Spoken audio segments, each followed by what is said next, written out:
महाराष्ट्र में आप रहेंगे वो रहेंगे, इसे बयान को किस तरह जुड़ेंगे? महाराष्ट्राकरता अत्यंत आनंदाची गोष्ट आहे की स्वप्नील कुसळे याने नेमबाजीमध्ये कांस्य पदक या ठिकाणी मिळवलेलं आहे। 1952 मध्ये स्वर्गीय खाशाबा जाधवजी यांनी ऑलिम्पिकचं पहिलं मेडल भारताकरता मिळवलं होतं, ते महाराष्ट्रातले होते। त्यानंतर महाराष्ट्रामध्ये स्वप्नील कुसळे यांना या ठिकाणी हे पदक मिळालेलं आहे आणि म्हणून मी स्वप्नील यांचं अतिशय मनापासून अभिनंदन करतो।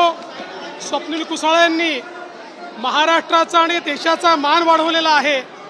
हे रेल्वेमध्ये तिकीट कलेक्टर आहेत आणि महाराष्ट्राच्या तमाम जनतेच्या वतीनं त्यांनी जो महाराष्ट्राचा आणि देशाचा मान वाढवला त्याबद्दल मी त्यांचं अभिनंदन करतो आणि मला विश्वास आहे की महाराष्ट्राचे मुख्यमंत्री लवकरच त्यांच्या सन्मानाकरता योग्य ती घोषणा करतील। पण मी पुन्हा एकदा स्वप्नील कुसळे यांचं अतिशय मनापासून अभिनंदन करतो।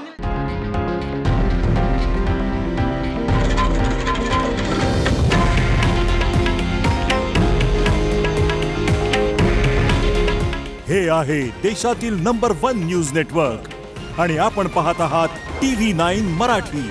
काळजी तुमची, हित महाराष्ट्राचं।